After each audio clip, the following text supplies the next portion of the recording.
If you need some coins for the Trophy Titans promo, make sure you check out MMOXP.com. Their link is down in the description. They're very fast, they're very cheap, they're very reliable, and if you use my code Rema, you can get yourself a nice 5% discount.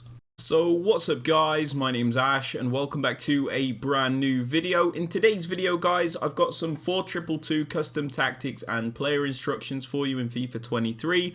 One thing I do really like about the 422 is that I think it's one of the best direct formations in the game. It's like a 4-2-3-1, but obviously you trade one of the cams for another striker, just making it a bit more direct than other formations, and I do really like that. But just before we get into today's video guys, I'd very much appreciate it if you could drop it a thumbs up. That does really help me out with the YouTube search algorithm. Also subscribe to the channel if you are new so you never miss out on any videos like this one, and don't forget to turn on notifications so you are notified when a video is posted. And with all that aside guys, let's get right into today's video. Okay guys, so starting off with the custom tactics. For the defensive style, I like to have this on balance. The reason for this is because it just gives you greater control over your defense. So you're able to press when you need to press, but then when you don't want to press or when you want to drop off, you're also able to do that. So you just have a bit better control over your defense, which you would not have using like pressure tactics or the drop back approach. You know, it's very one-dimensional. Now moving on to the defensive width, I'm just currently using this on 41 at the moment. The reason for this is because it just allows us to keep a nice narrow shape in defense. This means we're going to be able to block those attacks through the middle primarily and very easily, but then when an opponent tries to go down the wing or attack wide, we're also able to reach out to those wings because we haven't got a super low defensive width either. Now, like I said, the 41 width, it's not a specific number that you have to use. I would suggest anything between like 40 and 50. 40 is obviously more narrow, but then 50 will give you more coverage of the wing. So it's kind of like a trade-off, and it's whatever you guys want to use. Now moving on to the depth guys, I'm currently using this on 57. The reason for this is because I don't want to be pinned back all the time, so I don't want like a super low defensive depth because then we're constantly getting pinned back with that low defensive line, and I don't want it like super high either because although we can win the ball higher up the pitch, it just means we have to be a lot more alert, and when you're not up to it or if you're not defending very well, it can be very disastrous because you can just get through balled and ripped to shreds. So I'm currently using this on 57 at the moment, so we kind of like go in between where we're not like getting pinned back with a super low defensive line, but we're not super high up the pitch with the defensive line either. Now moving on to build up play guys, I'm currently just using this on balanced. The reason for this is it's just the most controlled in FIFA 23. You know, if you want to play quickly you can, and if you then want to slow it down you can also do that. It just allows you to have a bit more variety in your build up. It's also the most suited for all types of FIFA 23 gameplay. So if you guys play this game a lot, you'll know that FIFA 23 gameplay is very inconsistent.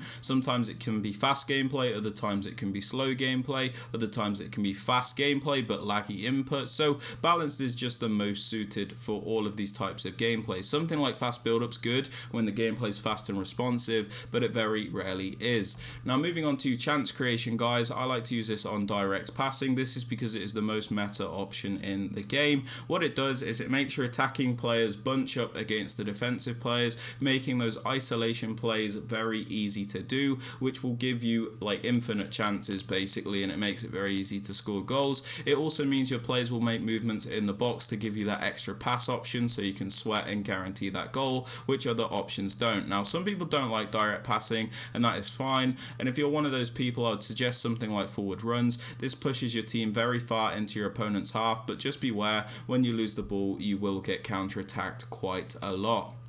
Now moving on to the attacking width guys, I'm using this on 49. This is just one below 50, so we can say we're more narrow than wide. It's kind of like a psychological thing for me.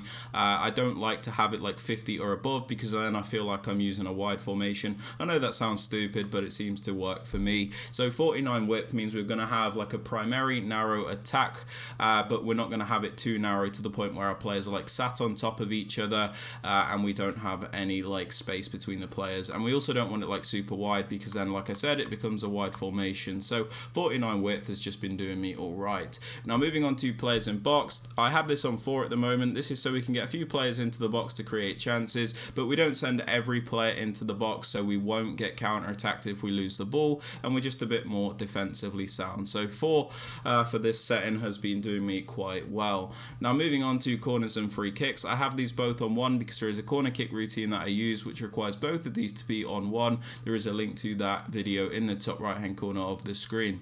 Now moving on to the players you want to use, guys, in the 2 striker positions I kind of like to go for a balance between the 2. So I like to have one player that's more of a finisher, somebody that is going to be able to finish off all those chances, and then in the other striker position I like to have somebody that is a little bit more creative. This is so we have like a balance between the 2 strikers and we have a bit more variety in the attack. So we have like a creative finisher dynamic, and the reason we do this is so we're not as one-dimensional as if we were to just use, like, let's say 2 finishers, because if we use like just 2 finisher strikers, 2 players that can't do anything but shoot, we're going to be very limited in our attack. We're constantly going to be relying on things like through balls and crosses, and we don't always want that because it's very predictable. So by having like 1 of each, so like 1 creative player and 1 finisher player, we can get a bit more out of the 2. So we could have 1 player that will contribute to building up the play and creating chances. It just makes it a bit more of a better dynamic between your attacking players, in my opinion.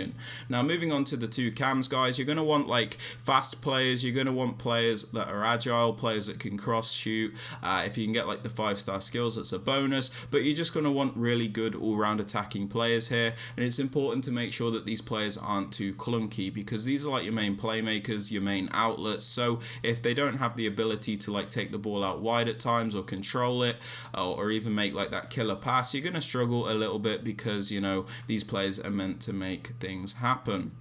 Now moving on to the 2 CDMs, guys, I like to go for a bit of a balance between the 2. So I have the left CDM, who is a bit more of a defensive player. So this is somebody that is going to stay back, break up the play, and add defensive security for us. So you're going to want somebody with like a medium high work rate if you can get it, so you get the maximum contribution in the defense and they're not too bothered about going forward. But if you can't get the perfect work rates, don't worry, just make sure you've got a good defensive player here.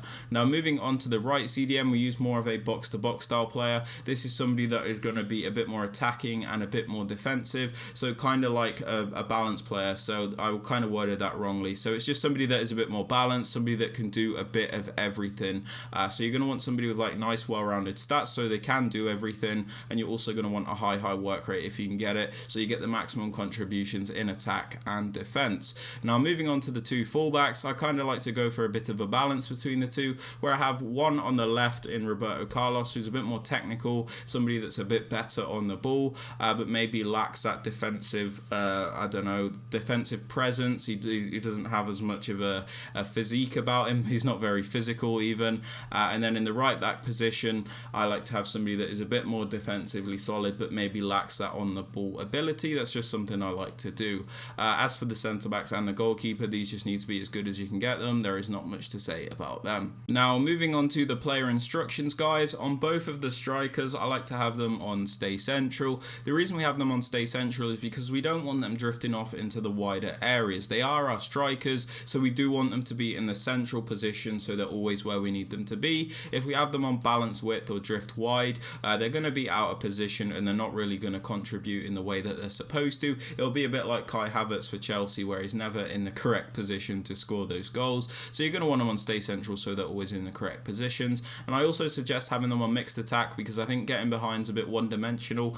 You're very restricted, and the attacking AR on the players, it just limits them to those runs in behind, and you don't really want that. So mixed attack allows you to get a bit more out of these 2 players. Now moving on to the left cam and the right cam, we have them on comeback on defense and get into the box for cross. Now the reason we have them on comeback on defense is because it just gives a better defensive shape when we don't have the ball, puts them in a better position basically. It's not really like a super defensive option or anything, it just means they'll sit more like a right mid and a left mid when we don't have the ball, instead of it feeling a bit like a 4-2-4. So it just makes it a bit more defensively sound, and when we win the ball back, they're going to be in better positions to help us build build up the play, because they're going to be closer to the rest of the midfield. They'll be in a better position to build up the play. We also have them on get into the box across, so they don't hesitate to make those runs into the penalty area when we do have the ball in the penalty box, because if you have them on balanced crossing runs, sometimes these players can be a little bit passive, a little bit static, and they won't really get involved in the penalty area. So get into the box across really does help in that regard. Now moving on to the left CDM, we have him on balanced attack, cut passing lanes and cover centre. We have him on cut passing lanes, so he's always looking to break up the play and like win the ball back for us even. It just allows us to, you know, create those quick counter attacks and things like that. Cut passing lanes is probably like the most defensive option in my opinion. We also have him on cover centre, so he does cover the central areas as opposed to the wings, because we've already got two wide players on this side, those being Roberto Carlos and Di Maria. We actually have him on balanced attack because I kind of let my work rates carry what the players do at times. So because he's on balanced attack with a medium high work rate, he's naturally going to defend more than he's going to attack, so it works quite well. But if you don't have that perfect work rate, or if you have like a high medium, you could put this player on stay back while attacking, for example, to counteract that. But I just have him on balanced attack because it just feels a bit more natural and your player doesn't feel as restricted at all times. Now moving on to the right CDM, the more box to box style player, we have him on completely default settings and cover center. Now we have him on default settings because we kind of want him to do a bit of everything. We don't want to restrict this player, so we leave him on the default settings so he's able to do that. And then we also have him on cover center, so he does cover the central areas because we don't really need him to cover the wide areas, a bit similar to the left CDM.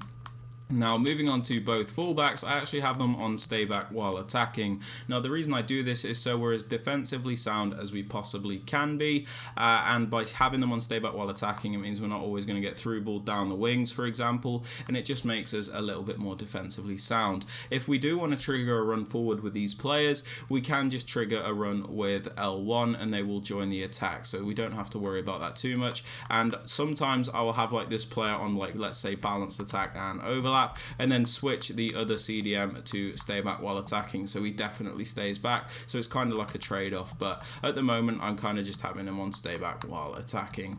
But yeah guys, that is basically it. I don't have anything on the centre backs or the goalkeeper, and yeah, I hope you guys have enjoyed. If you have enjoyed the video, please make sure you drop it a like, because that does really help me out. Also subscribe to the channel if you are new, so you never miss out on any videos like this one, and don't forget to turn on notifications so you are notified when a video is posted. And with all that aside guys, I hope you have a fantastic rest of your day, and I'll catch you all in the next one. Peace.